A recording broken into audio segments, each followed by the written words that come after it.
If you're Adventist, you've probably heard that Ellen White was totally against Christmas, that she condemned any kind of celebration on that date, that Christmas trees were pure paganism. But when I actually went to read what she really wrote, with my own hands holding her books, I was absolutely shocked. Let me tell you about the three main myths that circulate in Adventist churches about Ellen White and Christmas. First, that she completely forbade celebrating December 25th. Second, that she was against gifts and family gatherings on that day. Third, that Christmas trees were a pagan symbol that should be avoided at all costs. I grew up hearing some of these things. For years, I believed that celebrating Christmas was something incompatible with being a faithful Adventist. And do you know what's interesting? Many members today live with this same doubt, this same sense of guilt, not really knowing what to do when December comes. But here's the truth. A lot of what is said about Ellen White and Christmas is incomplete, and in some cases it's simply wrong. Over the next 25 minutes, I'm going to show you exactly what she wrote, with full quotes, book and page references, and all the context you need to understand her position. Now, before we start, let me explain how this video was put together. Everything I'm going to show you here comes directly from Ellen White's original writings. It's not someone said from social media. It's not someone else's interpretation. These are her own words, published in books and in articles from the Review and Herald, the church's official paper at the time. Every quote I share will appear on the screen with the full reference, book title, publication date, page number. You can go and check it later. In fact, I encourage you to do that. Search, read, confirm it for yourself. And more than that, I'm going to give you the historical context of each statement, because understanding when and why she wrote something is just as important as knowing what she wrote. That's the difference between shallow information and real understanding. So what are you going to discover in this video? 3 things that will probably surprise you. First, Ellen White not only allowed but actually defended something related to Christmas that most Adventists today would consider unacceptable, and she did that publicly in official church articles. Second, the truth about gifts, celebration, and the date of December 25th. What did she really think? Was it pagan? Should we completely ignore it? The answer will surprise you. Third, what she really condemned. Because yes, she had serious concerns, but they're not the ones you've probably heard about. Her focus was completely different. If this topic interests you, subscribe to the channel now and turn on the notification bell. Here we do this kind of research every week, going straight to the sources, with no sensationalism, just presenting the truth with context and balance. So take a deep breath, because what comes next may completely change the way you understand Ellen White and Christmas. Let's start with the first revelation. And honestly, this was the one that shocked me the most when I discovered it. The most widespread myth about Ellen White and Christmas is simple and direct, that she was totally against Christmas trees, especially Christmas trees inside churches. I heard this my whole life, maybe you've heard it too. Ellen White said Christmas trees are pagan. She condemned that custom. Real Adventists don't have Christmas trees. This idea has basically become an established fact in many Adventist communities. Some people even feel guilty for putting up a tree at home. Some churches avoid any Christmas decoration because they're afraid of disobeying her counsel. And for years, I believed the same thing. It seemed to make sense. After all, the origins of the Christmas tree really aren't biblical. But then I went to read what she actually wrote. And get ready, because what comes next might completely change how you see this. I'm going to read to you, word for word, what Ellen White wrote in the Review and Herald on December 11, 1879. This was the church's official magazine. Everything published there had the approval of church leadership. And here's what she said. God would be well pleased if, in every church, there were a Christmas tree on which were hung offerings, great and small, for these houses of worship. Stop, breathe, read that again. God would be well pleased if in every church there were a Christmas tree. She didn't say maybe it's acceptable. She didn't say if you insist. She said God would be well pleased. That's a positive recommendation. That's a direct encouragement. And then she continues, the tree may be as tall and its branches as wide as best suits the occasion, but let its boughs be laden with the golden and silver fruit of your generosity, and present this to him as your Christmas gift. Do you see that? She's talking about the size of the tree, about decorating it, and about using it as part of a Christmas celebration. There is no condemnation here. There is explicit approval. And before you think this was a one-time thing, something she wrote and later regretted, Let me show you that she came back to this topic several times.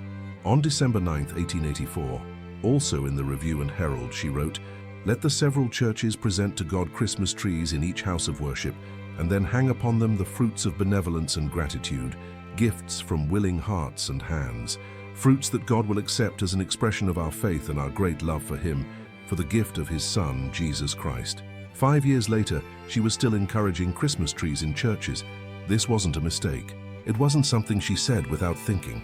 She genuinely believed in this. Now I know what you may be thinking, but wait, the origins of the Christmas tree are pagan, and you're right. Historically, the Christmas tree does trace back to pre-Christian practices in Europe. Did Ellen White know that? Absolutely. She was extremely well-informed and well-read. So why did she defend Christmas trees in churches? To understand that, we need to go back to the context of the time. It was the late 19th century in America. The Industrial Revolution was transforming society, commerce was booming, and Christmas was becoming more and more a season of excessive consumerism. People were spending huge amounts of money on gifts, extravagant parties, expensive decorations.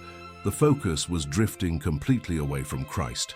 Ellen White saw this happening, and instead of condemning everything and telling Adventists to isolate themselves from culture, she did something much wiser. She proposed redeeming the symbol, taking something that was being used in a worldly way and turning it into a spiritual tool. This wasn't new in the Bible. Paul did this in Athens when he used the altar to the unknown God to preach about the true God. Early Christians did this when they transformed Roman symbols into Christian ones. Redeeming cultural symbols is an established biblical principle. But Ellen White didn't defend the Christmas tree in a vague or general way. She was extremely specific about its purpose. Look at how she explains this in the same statement from December 11, 1879. Inquiry letters have come to us asking, "Shall we have a Christmas tree? Will it not be like the world?" We answer, you can make it like the world if you have a mind to, or you can make it as unlike the world as possible. There is no particular sin in selecting a fragrant evergreen and placing it in our churches, but the sin lies in the motive which prompts the action and in the use made of the gifts placed upon the tree. Do you see the wisdom here? She's saying, the symbol itself is neutral. What determines whether it's right or wrong is the motive and the use. And what were the uses she proposed? Very specific ones. First, to teach generosity, especially to children. Instead of focusing on receiving gifts, children would learn to give, to contribute to God's work.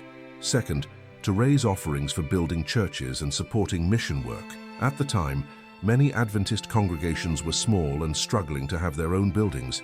The Christmas tree became a special moment for sacrificial giving. Third, to redirect the focus from consumerism to Christ. Instead of spending weeks planning expensive gifts, families would plan their offerings to God. She wrote on December 26, 1882, "In every church, however small, special efforts should be made to show our gratitude to God by bringing our offerings for His cause. Let those who desire a Christmas tree make its branches fruitful with gifts for the needy and offerings for God's treasury." Do you see how radically different this is from the commercial use of the tree? She took a symbol that was being used to feed greed and vanity and turned it into a tool for spiritual education and practical generosity. So what does this mean for us today? It means Ellen White didn't have a simplistic view that everything secular is bad. She understood that we live in the world, that we're part of a culture, and that we can use cultural elements for redemptive purposes when our hearts and motives are in the right place.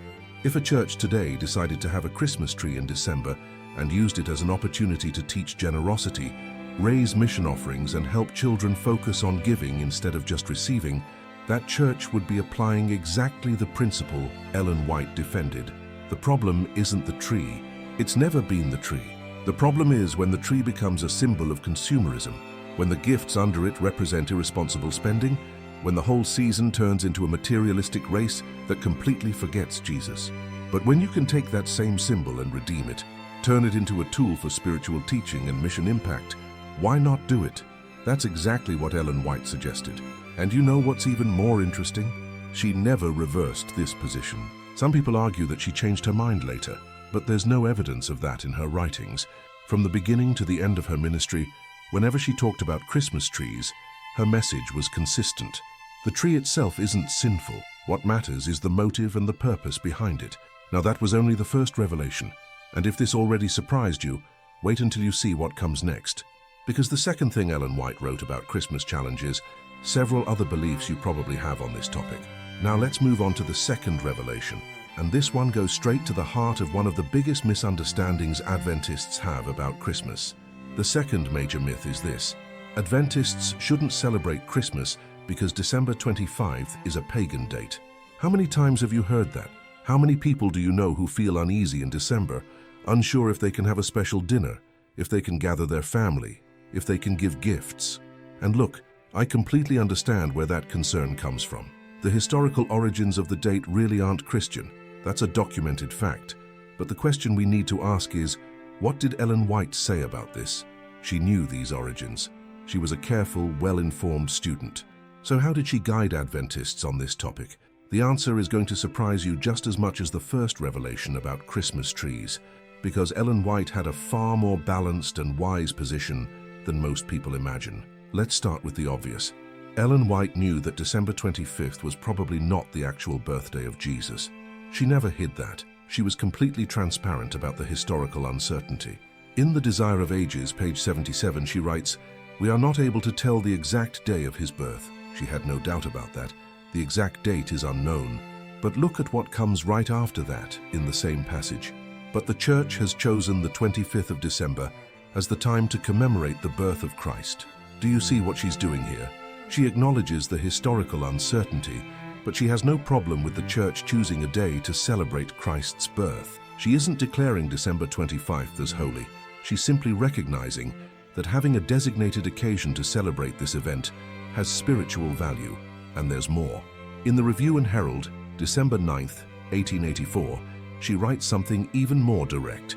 "There is no divine sanctity about the 25th of December, and it is not pleasing to God that anything connected with the salvation of man should be so lamentably perverted, but this does not mean that we should be indifferent to it." Did you catch that last part? This does not mean that we should be indifferent to it. She's saying, yes, the date isn't sacred, but no, that doesn't mean we should ignore it completely. And she goes even further. In the Review and Herald, December 17th, 1889, she writes, "Although we do not know the exact day of Christ's birth, we should honor the sacred event. May the Lord forbid that anyone should be so narrow-minded as to neglect the event because of the uncertainty of the time." That is powerful. She's saying that refusing to celebrate simply because the date is uncertain is being narrow-minded. She saw value in using the cultural occasion to focus on Christ, teach children, and share the joy of the gospel. So if Ellen White had no issue with celebrating on the 25th, what did she say about gifts? Was she against exchanging presents at Christmas? Once again, the answer is surprisingly balanced. In the Review and Herald, December 11th, 1888, she writes, "While urging upon all the duty of bringing their offerings to God first, I would not wholly condemn the practice of making Christmas and New Year's gifts to our friends." Read that slowly. "I would not wholly condemn the practice of making gifts." She is not forbidding it. She's giving guidelines.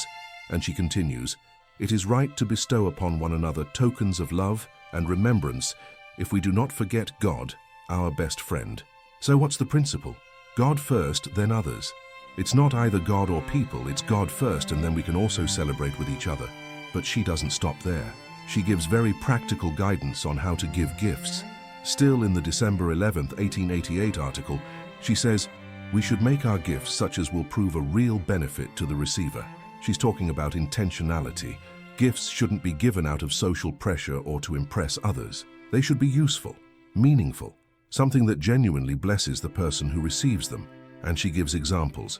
In other writings, she mentions books that help people understand the scriptures, clothing for those in need, educational tools, gifts that build people up, that last, that have purpose. The problem she saw was not the act of giving gifts.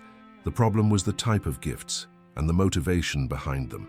In The Adventist Home, she criticizes unnecessary expenditures and extravagances that left families in debt. She saw people competing to impress each other, buying pointless things nobody really needed, spending money they didn't have.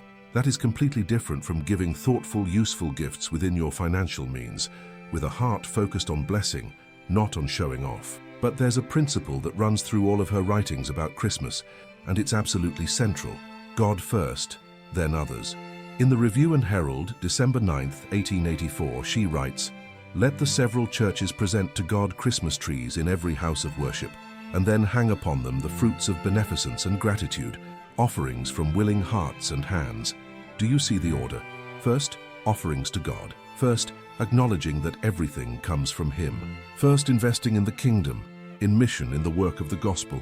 She continues, "Let God be remembered by every child and every parent, and let the offerings, both small and large, be brought to the treasury of God." This isn't legalism. This is sound theology. It's recognizing that God is the source of everything, that Jesus Himself is the greatest gift we've ever received, and that our first response should be gratitude expressed through generosity toward His work. And notice something important. She isn't saying only give offerings and don't give gifts. She's saying first offerings and also thoughtful gifts. It's the principle of Matthew 6:33. "Seek first the kingdom of God and His righteousness, and all these things shall be added unto you."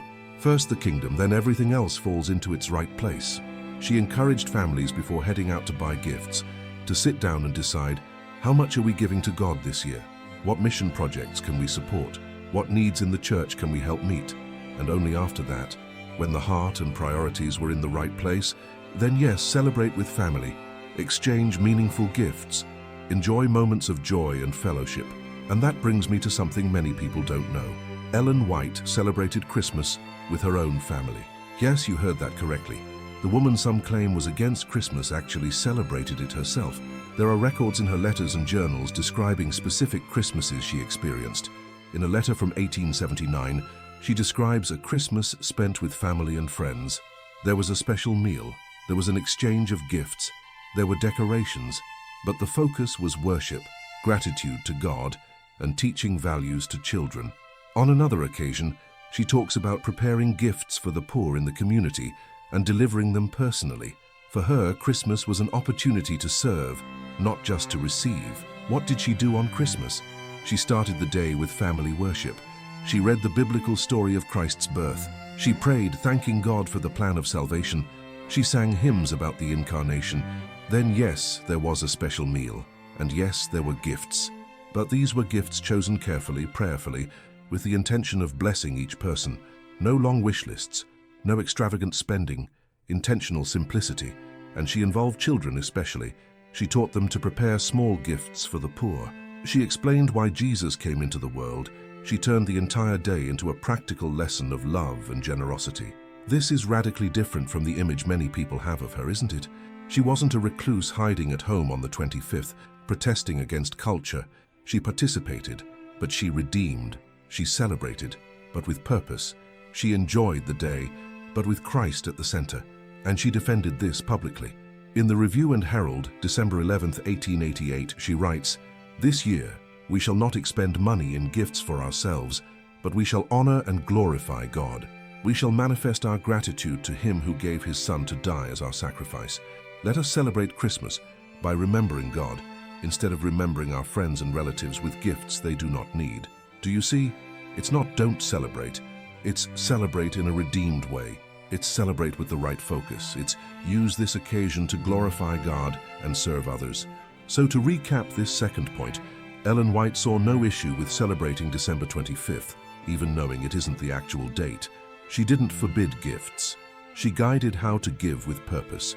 She herself celebrated Christmas with her family, but always with Christ at the center and the needy in view.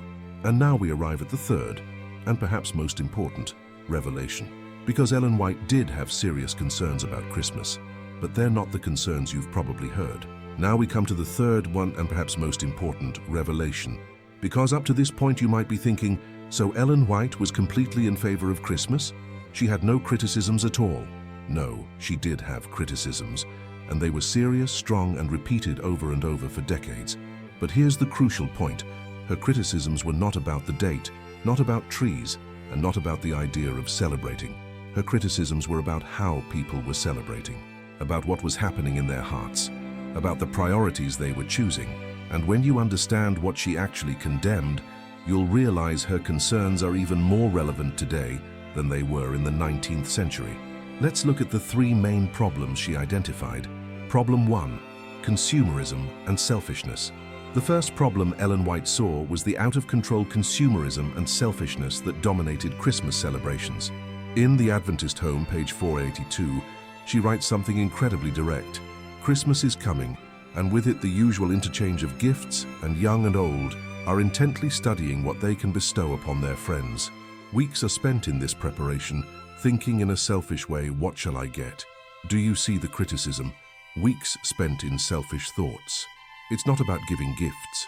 It's about the obsession with gifts, spending weeks planning, comparing, competing. She continues on the same page. Money is squandered in needless indulgences when it should be saved for better purposes. And here's the context we need to understand. Ellen White was writing during the late 1800s, right when the Industrial Revolution was reshaping America. Commerce was exploding. Department stores were being born. Advertising was becoming increasingly persuasive, and Christmas was being swallowed by this commercial machine. People were being bombarded with messages telling them they had to buy more, spend more, impress more. Families were going into debt to purchase extravagant gifts. In the Review and Herald, December 13, 1881, she describes what she saw happening. Parents allow their children to neglect the real wants of the home in order to buy presents for those who do not need them. Do you see how absurd that is? People were neglecting basic needs in their own families to buy expensive gifts for wealthy friends who needed nothing, all because of social pressure, fear of appearing inferior, vanity, and she goes even deeper. In The Adventist Home, page 477, she writes, "It is a fact that Christmas has been perverted to such an extent that it is a burden instead of a blessing. It became a burden because people were going into debt. They were working overtime just to cover the expenses. They were stressing over endless lists of required gifts. What was supposed to be a celebration of joy had become a source of anxiety and financial pressure. Now pause for a second and think, has this changed, or has it actually gotten worse? Black Friday, Cyber Monday, endless wish lists, kids expecting piles of presents, adults drowning in debt in January because of what they spent in December. Ellen White wasn't being old-fashioned or grumpy. She was identifying a deep spiritual problem that reveals itself through consumerism, selfishness, a mindset focused entirely on what am I going to get instead of how can I bless others. The second problem she pointed out was even more serious, Christmas celebrations that left God completely out of the picture. In the Review and Herald, December 9, 1884, she writes, "Satan has diverted the minds to this day as a channel of selfishness. The day is celebrated to gratify appetite and self-indulgence. Do you see it? The problem wasn't the day. The problem was what the day was being used for. Instead of being a moment of worship, gratitude, and reflection on the plan of salvation, it was becoming an excuse for empty parties, excessive feasting, and worldly amusements." She continues, "The world is making this day one of amusement, when there should be no forgetting the occasion that calls it into existence, the birth of Jesus Christ." It's a tragic irony, isn't it? A day supposedly celebrating the birth of Jesus, yet Jesus isn't mentioned, isn't remembered, isn't the focus at all. And she describes what she saw happening in the celebrations of her time: secular music dominating, alcohol flowing, games and gambling, parties that lasted late into the night, all in the name of Christmas, but with no reverence whatsoever for Christ. In The Adventist Home, page 477, she asks a penetrating question. Does the way we celebrate Christmas honor God? That question is still relevant today. When you look at a typical Christmas celebration, what dominates? Presents under the tree, or gratitude to God? Songs about Santa, or hymns about the Incarnation? Winter-themed decorations, or symbols that point to Christ? Ellen White wasn't saying we can't have joy, special meals, or family time. She was saying, don't forget why we're celebrating. Don't let the form overshadow the meaning. Don't let empty tradition replace real substance. And she offered a very practical solution. In the same December 9, 1884 article, she wrote, "Let the several churches present to God Christmas trees in every house of worship. Let there be registered in the books of heaven a Christmas such as has never yet been seen, because of the gifts offered to sustain God's work." Do you see what she's proposing? Redirect, redeem. Take the occasion and make it spiritually meaningful. Turn Christmas into a moment when God is remembered, worshipped, and served. And now we reach Ellen White's strongest criticism of Christmas, the one she repeated most passionately, the one that touched her heart most deeply. the hypocrisy of spending extravagantly while people around us are hungry and in need. In the Adventist Home, page 480, she writes strong words. There are many who spend for needless gifts, sums that would do good if bestowed upon the treasury of God, while many have not the necessities of life. And she goes straight to the theological issue. In the Adventist Home, page 481, we celebrate the birth of him who became poor for our sakes, that through his poverty we might be made rich, and we do this amid feasting and extravagance, while our brethren and sisters are suffering for want. This is deeply confronting. Jesus left the glory of heaven, was born in a manger, lived without luxury, died on a cross. He became poor so that we might be spiritually enriched, and we celebrate that by spending huge sums on useless things, while people around us lack food, shelter, clothing. In the Review and Herald, December 13, 1881, she describes what should be happening. On this day of rejoicing, why should we not make the hearts of the needy, the orphans, and the widows glad? She wasn't being idealistic or naive. She was proposing concrete action. On several occasions, she herself organized food baskets, gathered clothing, visited the sick and lonely during the Christmas season, and she insisted this should be a priority. Not, if there's money left over after buying gifts, maybe help someone. No, first the needy, first those who truly lack, and after that, if there are resources, gifts for people who already have everything. In the Review and Herald, December 11, 1888, she writes, "Instead of spending means for gifts which our friends do not need, let us remember the poor and afflicted. Let us feel that it is a privilege to bless them.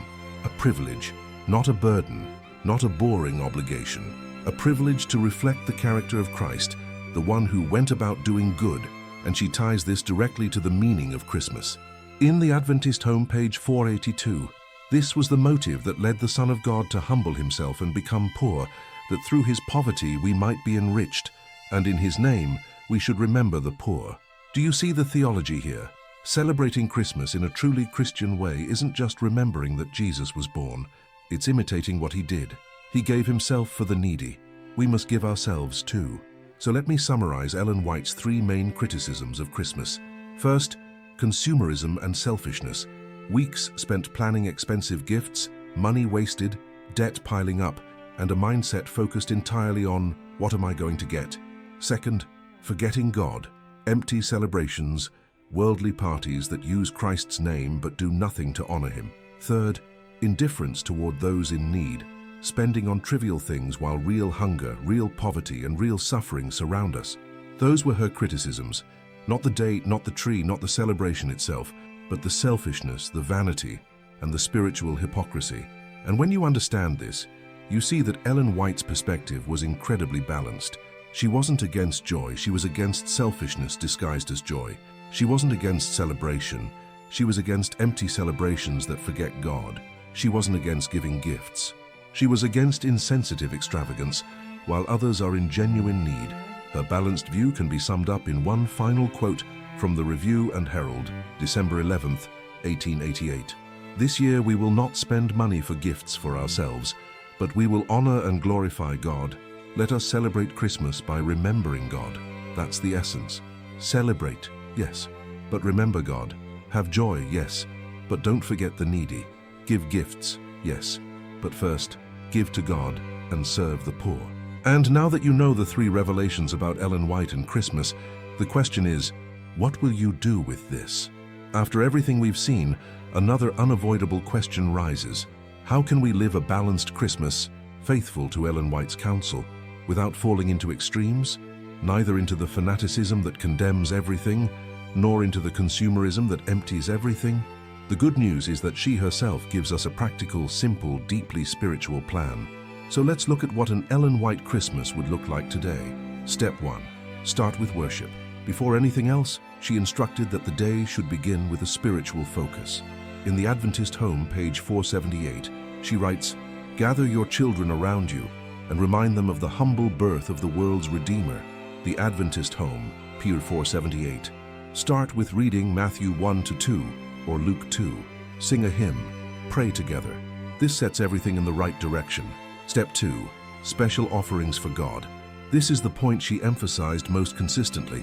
In the Review and Herald, December 9, 1884, she says, Let every child and every parent bring an offering to the Lord as his Christmas gift. Before buying anything, decide how much you will give. Teach your children to participate. Make this an act of gratitude. Step 3. Intentional generosity. Gifts aren't forbidden, but they should be useful, meaningful, and within your means. She wrote, "Let us make our gifts such as will prove a real benefit to the receiver." Review and Herald, December 11, 1888. Gifts that build up, gifts that simply impress. Step 4. Serve those in need. This is the heart of her message. Why should we not make the hearts of the needy, the orphans, and the widows glad? Review and Herald, December 13th, 1881. Choose a family to help. Prepare a food basket. Visit a lonely elderly person. This is Christian Christmas. Step 5. Family celebration. Ellen White never condemned fellowship, joy, or a special meal. On the contrary, she encouraged simplicity, purpose, and togetherness. Let us make Christmas a season of pure, elevated joy. The Adventist Home, pagan 482. Create memories, share gratitude, do things together. Step 6. Teach the children. She saw Christmas as a living lesson in character formation. Involve children in every step, preparing offerings, assembling food baskets, wrapping useful gifts, choosing someone to help. The goal, to shape generous hearts. And this is how a balanced Christmas emerges. Simple, joyful, spiritual, generous, mission-minded, exactly as she taught. Before we finish, let me quickly remind you of the 3 revelations that reshape how we understand Ellen White and Christmas. 1.